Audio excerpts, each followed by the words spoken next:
A museum is the result of the addition of many elements, buildings, history, and the staff who work there. But above all, it is the result of its collections. The collections of the Museo del Prado have a diverse origin. Originally, it was the former collection of the kings of Spain, a collection assembled in the 16th, 17th, 18th centuries and up until the museum's inauguration in 1819.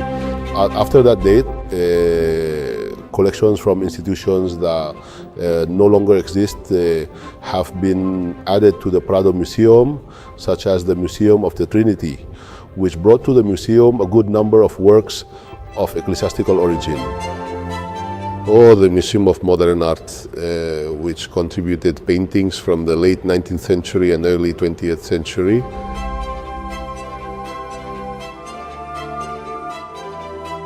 Apart from that, since its founding in 1819, the Prado Museum has acquired works and received various legacies and donations. And all of this is what forms the current set of collections at the Prado Museum.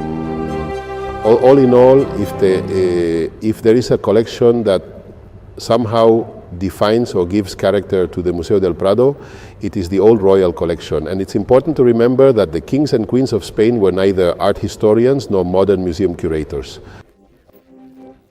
They did not intend to tell us the ups and downs of the history of Western art exhaustively, but rather they wanted to gather as many works as possible from those painters and sculptors they liked the most.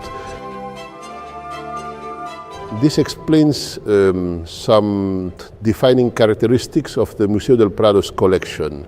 It is an extremely rich collection of extraordinary quality, but it is somewhat uneven.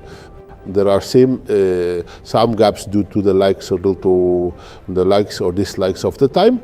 For example, at that time, the Italian painting of the Trecento and Quattrocento was hardly appreciated, or because of historical issues.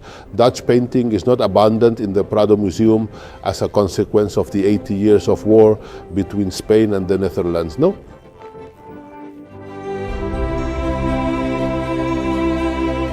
But it also explains something that I believe gives strength to the Prado, and that is from what we have. We have more than anyone.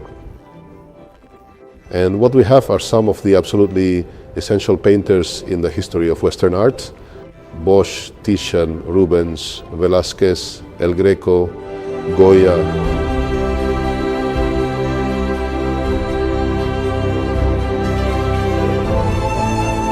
The Prado Museum possesses an immense number of collections that provide the viewer with an immersive experience they won't find in any other museum in the world. I believe that all of this, aside from this wonderful environment, makes the Prado Museum something unique. There will be museums as good as this one, but none is like the Prado Museum. Enjoy it.